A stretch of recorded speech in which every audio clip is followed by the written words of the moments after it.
오늘 발표 진행할 김재영이라고 하고요. 오늘 발표 주제는 이 가상 스레드, JDK 21 이후부터 도입된 이 가상 스레드에 대한 발표를 시작하겠습니다.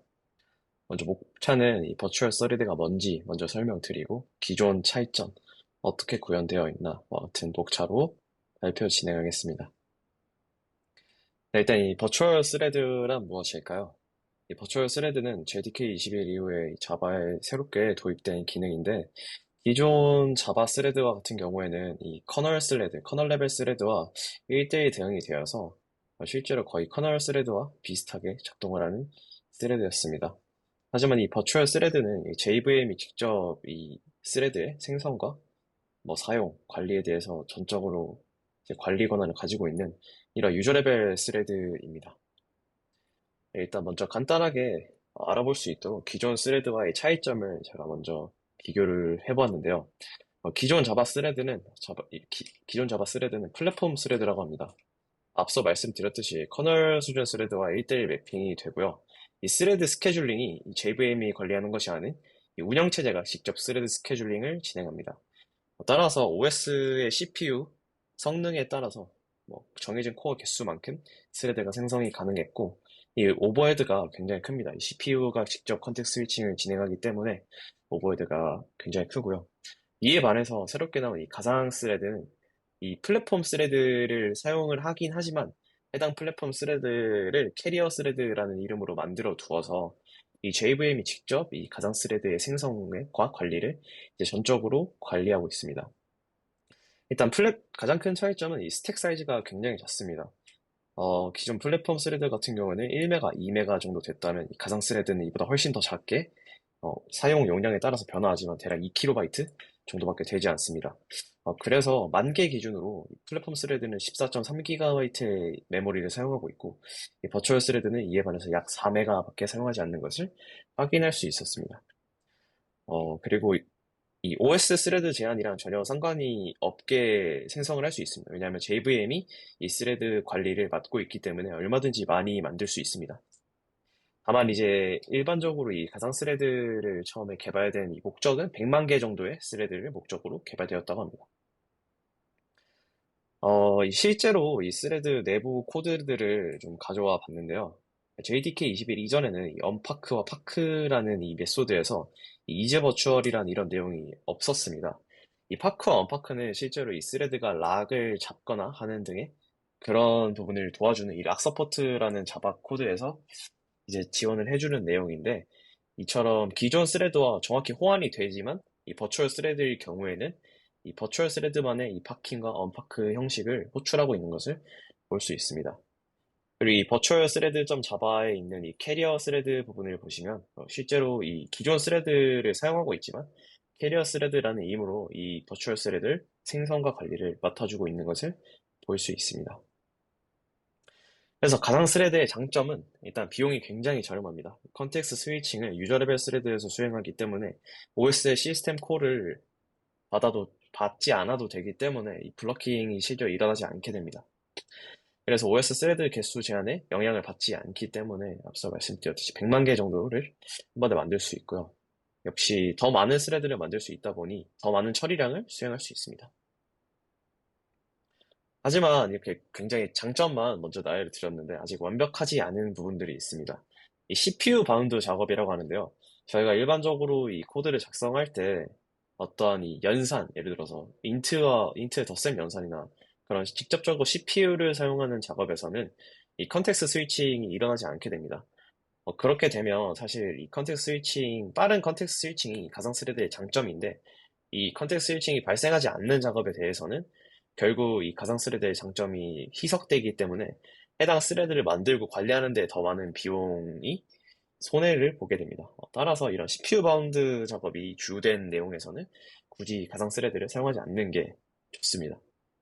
또한 이렇게 가상 스레드라는 좋은 기능을 만들어 뒀지만 사실 여러 레거시, MySQL과 같은 옛날 버전, MySQL의 DB와 같은 옛날 버전에서는 이 싱크로나이즈드와 같은 이 네이티브 동기화가 내부 코드로 구현된 경우가 있습니다.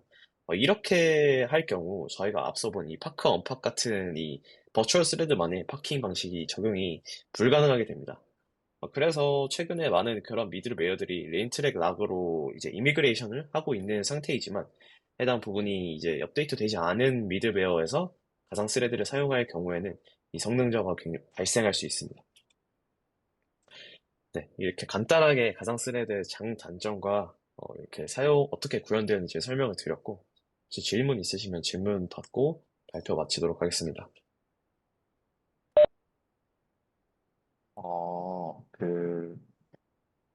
그러면 VT를 어떤 작업을 사용할 때 좀 이득을 많이 볼 수 있을지가 CPU 네, 바운드도 네네, 떨어지고 네, 통신할 때도 안 좋을 수도 있다고 하셔가지고 네네. 예시 같은 게 어, 혹시 있을까? 근데 이 CPU 바운드보다 실제로 이 스레드의 락을 거는 행동, 그러니까 컨텍스트 스위칭을 명시적으로 내야 하는 부분, 저희가 일반적으로 사용했을 때 뭐, 예를 들어서 뮤추얼 익스클루전 같이 공유 임계 영역에 대해서 이제 여러 스레드의 접근을 제어하는 락을 명시적으로 걸어주는 행위를 할 때 사용을 하면 이 스위칭 비용이 굉장히 저렴하기 때문에 가상 스레드를 사용할 때 성능상 이점을 가져갈 수 있습니다. 네, 병현님 뭐 손 드셨는데 혹시 질문 있으신가요? 네. 아, 그래요. 뭐, 추가 질문 있으신가요? 어, 저 음소거하고 말하고 있었습니다. 네네. 저 그 락서포트 장표에서 네네. 가상 스레드 메소드를 사용하는 것을 기존 스레드 거를 가져와서 쓰는 것으로 설명을 이해했는데 좀 더 자세하게 설명해 주실 수 있나요? 네, 사실 내부 구현에 대해서 저도 자세히 알지는 못하지만 제가 이해한 바로는 결국 이 가상 스레드도 이 모든 가상 스레드를 관리하는 이 플랫폼 스레드가 있습니다. 이 자바가 사용하고 있는 이 기존 스레드 중 하나를 가져와서 그 스레드가 또 이 여러 개의 가상 스레드를 관리하는 형식으로 작동이 되게 되는데요. 그래서 결국 이 파크 언파크 같은 이런 메소드, 그 락을 걸고 뭐 푸는 이런 행위들은 사실 동작이 거의 같은 스레드 클래스를 사용하기 때문에 이제 거기에서 버추얼 스레드일 경우에는 버추얼 스레드만의 파킹 방식을 해서 컨텍스트 스위칭이 조금 더 가볍고 빠르게 진행될 수 있도록 하고 이제 기존 스레드 클래스도 정상적으로 작동을 해야 되기 때문에 이제 이 if와 else로 두 가지 분기를 나눈 형식으로 락서포트가 지원하고 있습니다. 아, 이게 가상 스레드를 사용해서 결국에는 그 일을 하는 거는 기존의 스레드가 되는 건데, 그럼 작업 규칙 같은 게 정해진 게 있나요? 어떤 작업 규칙이 정확히 무엇인지 설명해 줄 수 있으실까요? 어, 가상 스레드를 컨트롤하는 스레드가 있다고 설명을 하셨는데, 네네. 어떤 규칙에 의해서 그게 되는 건지 아, 그 모르겠습니다. 실제 구현을, 그러니까 사용을 할 때를 말씀하시는 건가요? 아니면 이 구현이 되어 네네. 있을 때를 사용할 때 말씀이신가요? 네네. 이 사용할 때는 사실 저희가 그렇게 많이 줄 것이 없습니다. 사실 이 특정 설정을 적용을 하게 되면 이 버추얼 스레드가 이제 온이 되는 형식으로 되고 있는 것으로 아는데 저도 실제로 사용해 본 적은 없어서 실제 사용할 때 어떻게 사용하는지에 대해서는 이제 자세히 알지 못합니다. 알겠습니다. 네, 이제 더 이상 추가 질문 없으면 발표 이만 마치도록 하겠습니다. 감사합니다. 네, 이제 다음 발표 진행해 주시면 되겠습니다.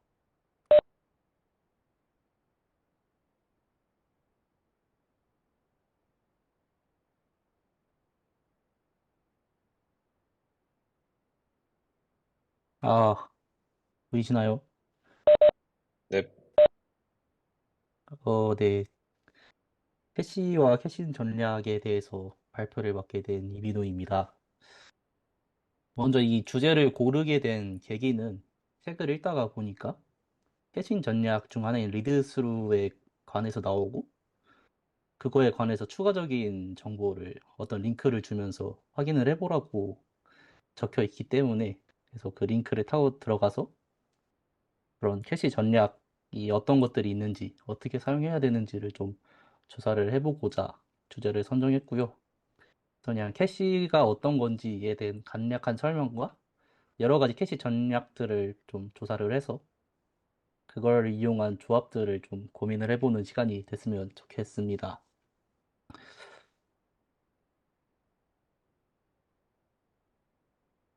네. 그래서 목차는 캐시에 대해서 간단하게 설명을 하고, 캐시를 왜 써야 되는지, 그리고 언제 쓰면 좋은지, 그리고 어떻게 쓰면 좋은지를 순서대로 설명을 해보겠습니다. 먼저 캐시란 자주 사용하는 데이터나 값을 미리 복사해 놓은 임시 장소입니다. 그 CPU 안에 있는 L1 캐시나 L2 캐시 같은 하드웨어 캐시가 있을 수도 있고, 클라우드 플레이어 같은 CDN 같은 웹 캐시가 있을 수도 있고, 레디스나 멤 캐시드 같은 인메모리 캐시가 좀 대표적으로 있고, 사실 캐시라는 개념은 좀 많은 데서 사용되기 때문에 그냥 자주 사용하는 데이터나 값을 미리 복사해 놓은 장소다라고 생각해 두면 될 것 같습니다. 그래서 이 캐시를 왜 쓰냐고 하는 질문들에 대해서 좀 조사를 해보니까 다 이런 파레토의 법칙에 대해서 설명을 하고 있어가지고 가져와 봤는데, 이게 이거 정처이기 시험 같은 거를 준비하다 보면은 20% 전체 결과의 80%가 20%에서 일어나기 때문에 이 20%에 대한 데이터만 캐싱을 한다면 이 80%에 대한 성능을 향상시킬 수 있다는, 그렇기 때문에 캐시를 도입을 해야 된다고 적혀 있어서 가져와 봤습니다. 그래서 이 캐시를 언제 쓰면 좋은지에 대해서도 찾아봤는데, 자주 접근하는 데이터, 웹페이지 정적 자원을 관리하는 CDN 같은 거나 자주 줘야 되는 DB 쿼리 같은 것에 사용하면 좋고, 그다음에 대규모 데이터 분석 같은 거는 계산이 오래 걸리기 때문에 이미지 처리도 마찬가지로 그런 부분에 캐싱을 사용한다면은 사용자 UX적으로 조금 향상 효과가 기대될 것 같습니다. API 호출 결과 캐싱 같은 경우에는 그 HTTP의 역등성을 이용한 캐싱이 가능한 걸로 알고 있고, 그다음에 좀 실시간성이 중요한 데이터 같은 경우에는 직접 DB에 들어가는 게 아니라 레디스나 그런 맨캐시드 같은 데이터베이스 내에서 사용하면 좋게 됩니다.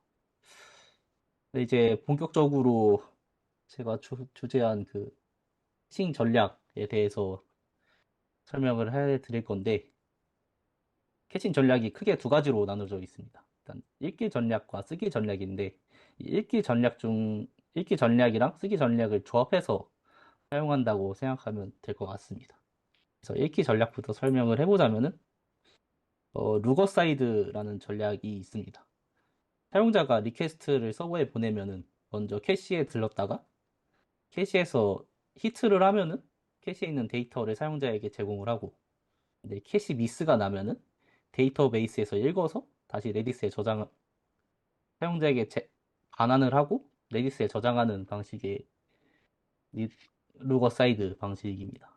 이 경우에는 캐시랑 데이터베이스가 분리가 되어 있기 때문에 레디스 서버가 그 다운되더라도 직접 데이터베이스를 경유해서 가져오기 때문에 서비스가 동작이 가능하다라는 장점이 있고, 그 다음에 두 서버가 분리되어 있기 때문에 이런 데이터의 중간 가공을 거쳐서 레디스에 저장할 수 있다는 장점이 있습니다.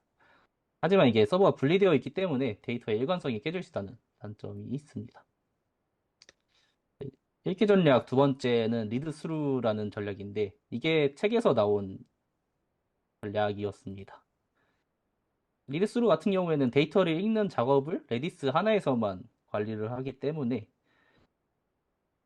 캐시가 히트가 되면은 레디스에서 데이터를 가져오고, 미스가 된다면은 데이터베이스에서 가져와서 저장을 하고, 저장과 함께 그 데이터를 사용자에게 반환하는 방식입니다.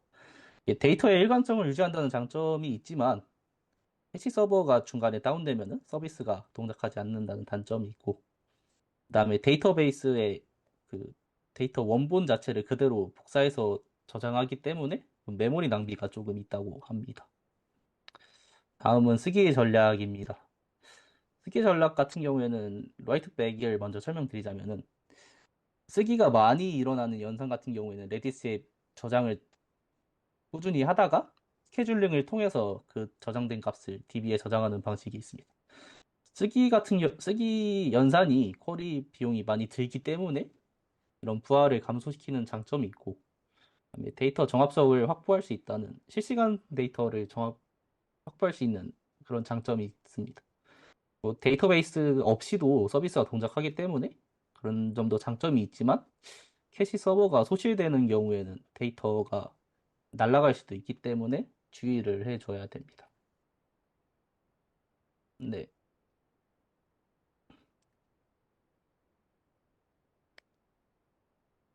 어? 이게 자료가 좀 이상해졌는데? 이게 라이트 스루라는 방식이 있는데 라이트 스루 같은 경우에는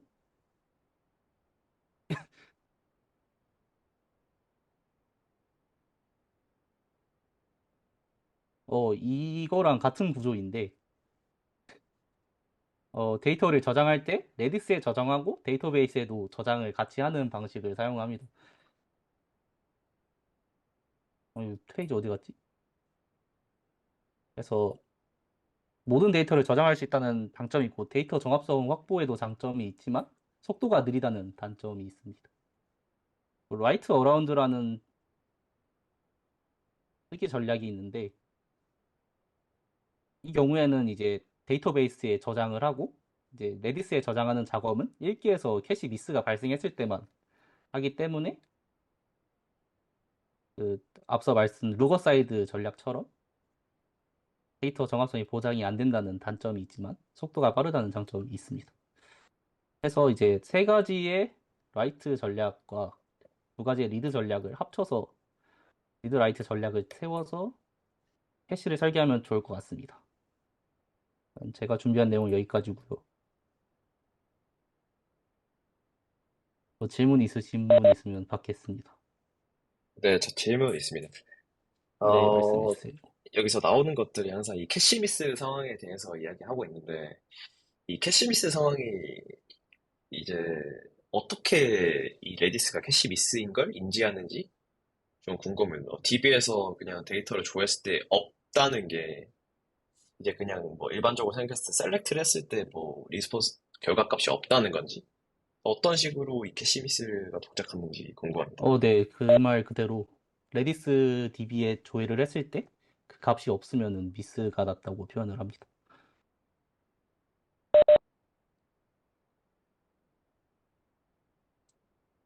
그리고 한 가지 더 있는데, 이 실시간 데이터에도 캐싱을 적용하면 좋다고 하셨는데, 이 실시간 데이터임에다가 이제 조금 더 정합성까지 중요한 데이터에 대해서는 이 캐싱을 적용하게 되면 조금 이제 실시간 데이터가 바로 양쪽 DB, 레디스와 이 일반 DB에 방영되기 어려울 것 같은데, 혹시 이럴 때 해결하는 방법이 있나요?